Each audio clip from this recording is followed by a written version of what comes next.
अस्सलामुअलैकुम। तो आज की इस वीडियो में मैं आपको बताने वाला हूँ कोहाट सीमेंट के हवाले से, जो कि सीमेंट सेक्टर में मेरा दूसरा सबसे ज़्यादा फेवरेट स्टॉक है। और मैं आपको रीज़न भी बताऊंगा कि क्यों ये मेरा दूसरा फेवरेट स्टॉक है।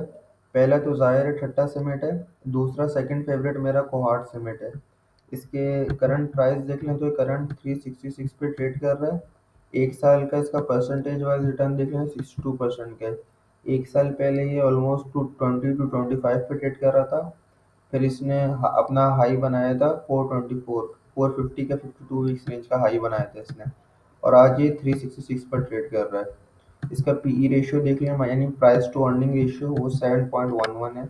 इसके अलावा व्हाट्सएप ग्रुप भी बनाया है जिसमें क्या नाम है स्टॉक्स के रिलेटेड डिस्कशन होगी। तो अगर आप चाहें तो जाके उसको भी ज्वाइन कर सकते हैं। मैं उसका लिंक डिस्क्रिप्शन में दे दूंगा। और इंस्टाग्राम का भी पेज बनाया है वेल्थ एकेडमी के नाम से, आप जाके उसको भी फॉलो कर सकते हैं। उसका भी मैं लिंक डिस्क्रिप्शन में दे दूंगा। तो चलें वीडियो शुरू करते हैं। कंपनी का मार्केट कैप देख लें तो कंपनी का 71 बिलियन का मार्केट कैप है। 195 मिलियन कंपनी का टोटल नंबर ऑफ शेयर्स हैं। फ्री फ्लोट कंपनी का 58 मिलियन का। फ्री फ्लोट परसेंटेज वाइज 30% है। अच्छा, ये जो मार्केट कैप आता है ये कैलकुलेट ऐसे होता है कि जो आपका टोटल नंबर ऑफ शेयर है ना, इसको मल्टीप्लाई कर दी जाता है आपकी करंट प्राइस से। तो इससे आपका मार्केट कैप निकलता है किसी भी कंपनी का। नीचे आके कंपनी के सबसे पहले यहाँ से जो सितंबर का क्वार्टर एंड हुआ है वो देख लेते हैं। ये यहाँ से डाउनलोड कर लेते हैं। इतने नीचे आके जो इनका ईयर वाइज रिजल्ट है वो देख लेते हैं। साल 2021 में देखें तो कंपनी की 24 बिलियन की सेल्स थी, 3.4 बिलियन का प्रॉफिट था। ईपीएस इनका 17.44 का था। साल 2022 में इनका ईपीएस देखें तो 25 का हुआ, साल 2023 में 28 का, फिर साल 2024 में 45 का। क्वार्टरली इनके रिजल्ट देख लें तो क्वार्टरली भी साल 2024 के पहले क्वार्टर में 11.25 का था, साल 2024 के दूसरे क्वार्टर में 11.35 का, फिर 10.5 का हुआ, और फिर जो साल 2025 का पहला क्वार्टर इसमें काफ़ी ज़्यादा बढ़ के 78.56 का हो गया। अच्छा, सीमेंट कंपनी को जो एनालाइज करने के दो तीन मेन होते हैं ना, की फैक्टर्स जो आप कहते हैं, वो ये होते हैं कि इनकी लोकेशन कहाँ पर है। दूसरा कि इनकी जो कॉस्ट ऑफ सेल्स देखी जाती है, कॉस्ट ऑफ सेल्स में भी मेन इनकी देखी जाती है फ्यूल और पावर कॉस्ट। क्योंकि सीमेंट कंपनी के जो रॉ मटेरियल्स है ना, उनमें मेन कॉस्ट यही आती है। कॉस्ट ऑफ सेल्स की जो मेन क्या नाम है एलिमेंट आप कहेंगे ना, वो होता है कि फ्यूल की कॉस्ट कितनी है और पावर की कॉस्ट कितनी है। इनकी रॉ मटेरियल्स की कॉस्ट इतनी ज़्यादा नहीं होती। तो कोहाट सीमेंट जो है ये ऑपरेट करता है नॉर्थ रीजन में। पाकिस्तान के जो सीमेंट के प्लेयर्स हैं वो दो रीजन में डिवाइडेड हैं, एक है साउथ रीजन में और एक है नॉर्थ रीजन में। साउथ वाले हैं जैसे लकी सीमेंट, ठट्टा सीमेंट, पावर सीमेंट। और जो नॉर्थ में है वो ये हैं कोहाट, फौजी, मैपल लीफ, ये सारे। अच्छा, इन दोनों के भी अलग अलग फैक्टर्स हैं। नॉर्थ वाले का ये है कि ये इम्पोर्टेड जो सीमेंट है ना उससे प्रोटेक्टेड है।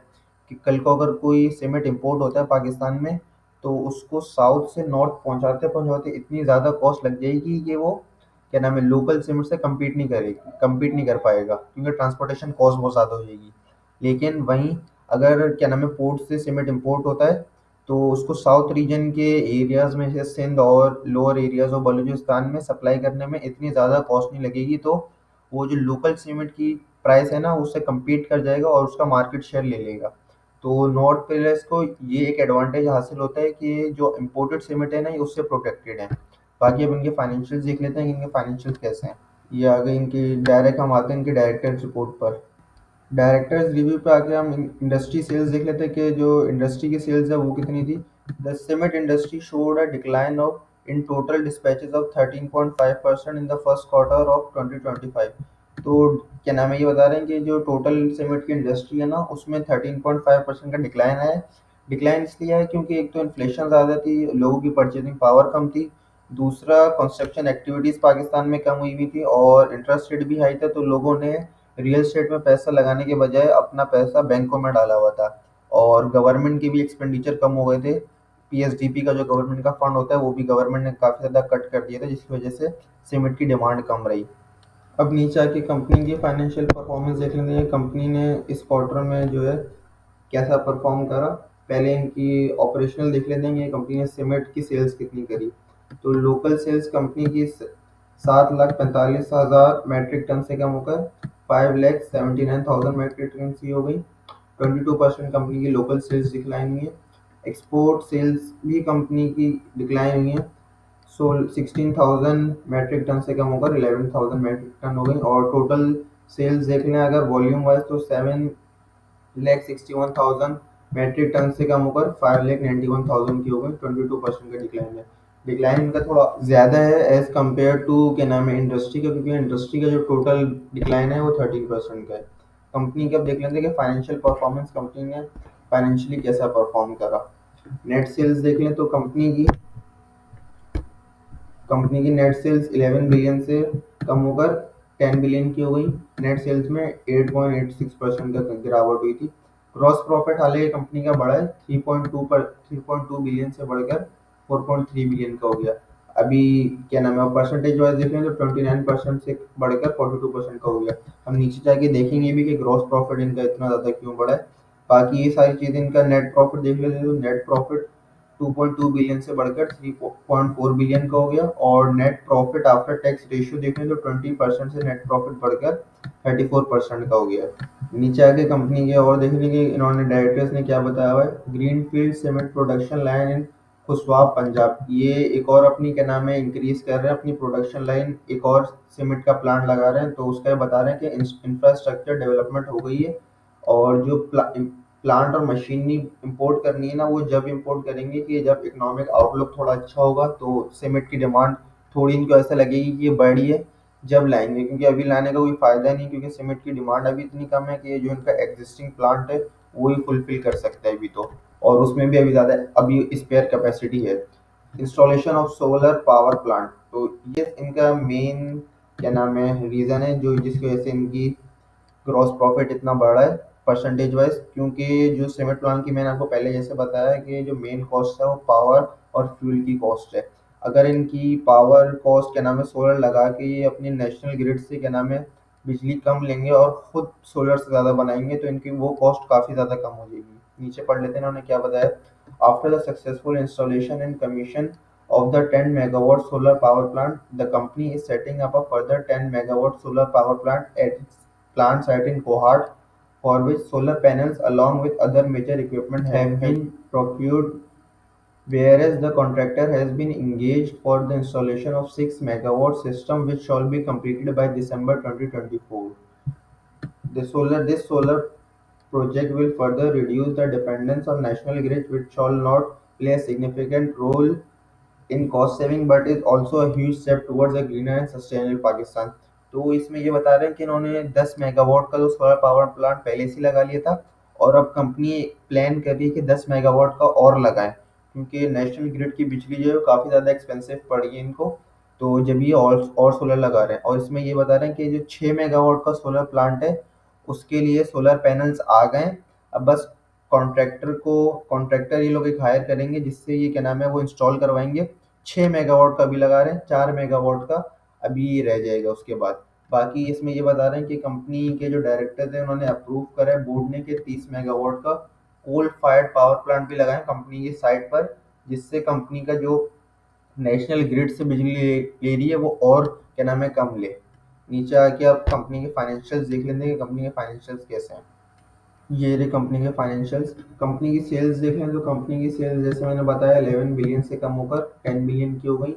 कॉस्ट ऑफ सेल्स हालांकि कंपनी की काफ़ी ज़्यादा कम हुई है, 7.8 बिलियन थी जो कि इस क्वार्टर में कम होकर 5.7 बिलियन की हो गई। ग्रॉस प्रॉफिट कंपनी का 3.2 बिलियन से कम होकर 4.3 बिलियन का हुआ। ग्रॉस प्रॉफिट रेशियो भी इनका अच्छा हुआ, मैंने आपको रीज़न भी बताया कि सोलर जो उन्होंने लगाया उसकी वजह से इनका ग्रॉस प्रॉफिट कम हुआ है। इसके अलावा ये कोल से इम्पोर्टेड कोल से लोकल कोल पर आए। बाकी वो सब चीज़ें भी हम अभी डीपली नीचे जाके देखेंगे कि क्या क्या रीज़न बने क्या नाम है इनके ग्रॉस प्रॉफिट के इंक्रीज होने के।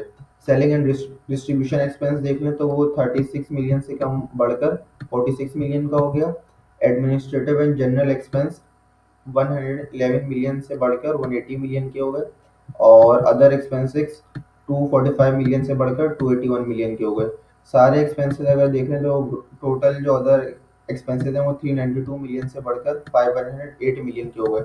ऑपरेटिंग प्रॉफिट देख ले तो इनका ऑपरेटिंग प्रॉफिट 2.8 बिलियन से बढ़कर 3.8 बिलियन का हो गया। ऑपरेटिंग प्रॉफिट होता है ये जिसमें से आपकी फाइनेंस कॉस्ट और क्या नाम है जो आपका टैक्स होता है ना वो माइनस नहीं होते। तो ये होती है आपकी ऑपरेटिंग प्रॉफिट जो होते हैं। तो इनकी अदर इनकम देख लें तो 864 मिलियन से बढ़कर इनकी अदर इनकम 1.4 बिलियन की हो गई।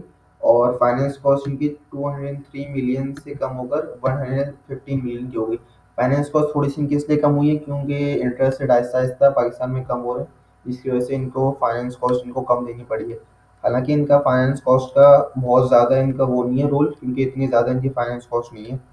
तो लेकिन फिर भी अगर ऐसा ऐसा डिक्लाइन होगा इंटरेस्ट रेट, तो उससे इनको फ़ायदा ही मिलना है। प्रॉफिट आफ्टर टैक्स देख लें तो इनका 2.2 बिलियन से प्रॉफिट बढ़कर 3.4 बिलियन का हो गया। और अर्निंग पर शेयर देख लें तो 11.25 से बढ़कर 17.56 का हो गया।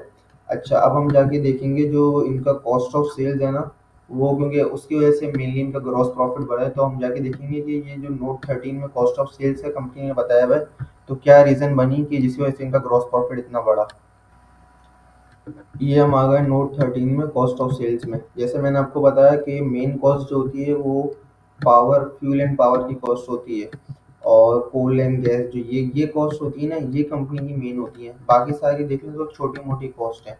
रॉ मटेरियल देख लें तो 389 मिलियन की है, पैकेजिंग देख लें 498 मिलियन की है। और जो पावर एंड फ्यूल है वो 1.2 बिलियन की है, और कोल एंड गैस जो 3.2 बिलियन का है। तो ये होती है किसी भी क्या नाम है सीमेंट कंपनी की मेन कॉस्ट। अब हम देख लेते हैं कि कमी किस चीज़ में आई है। तो रॉ मटेरियल्स कंज्यूम देख लें तो वो 336 मिलियन के थे, इस साल वो बढ़कर 389 मिलियन के हो गए, इसमें तो काफ़ी इजाफा हुआ है। और पैकेजिंग मटेरियल देख लें, इसमें कमी आई है, 690 मिलियन से कम होकर 498 मिलियन के हुए हैं। पावर एंड फ्यूल में काफ़ी ज़्यादा कमी आई है, 1.6 बिलियन से कम होकर 1.29 बिलियन के हो गए। यानी ऑलमोस्ट 300 मिलियन की इसमें कमी आई है पावर एंड फ्यूल कॉस्ट जो है उसमें।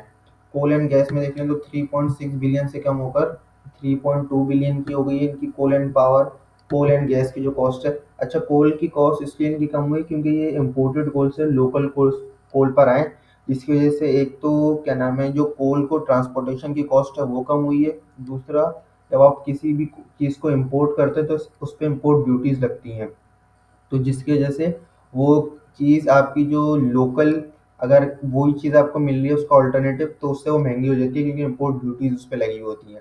तो इन सारी रीजंस की वजह से जो इम्पोर्टेड कोल है वो महंगा पड़ता है लोकल कोल से। बाकी स्टोर्स एंड ये सब तो छोटी मोटी चीज़ें जो इतना ज़्यादा देखने की नहीं है। मेन कॉस्ट मैंने आपको बता दी कि यही थी, पावर एंड फ्यूल और कोल एंड गैस। अभी मैं इनकी जो इन्होंने कॉर्पोरेट ब्रीफिंग करी थी उसमें दिखा देता हूँ आपकी जो इनकी मेन कॉस्ट है वो क्या है।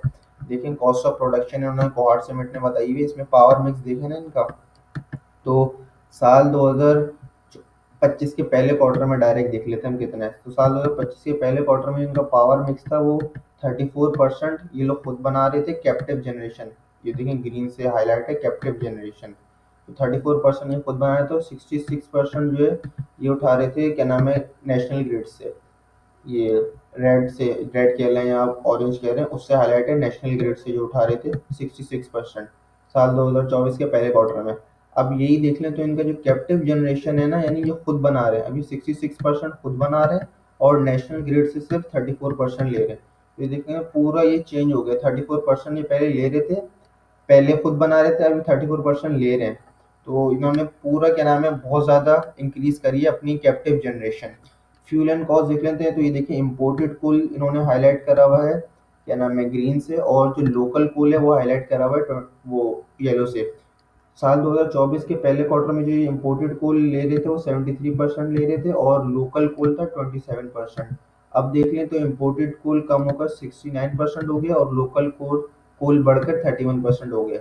तो ये इनकी मेन रीज़न थी जिनकी वजह से इनका जो ग्रॉस प्रॉफिट है वो इतना ज़्यादा इंक्रीज हुआ है। ऊपर जाके इनके मार्जिन्स भी देख लेते हैं, इन्होंने अपने मेंशन करे हैं मार्जिन्स।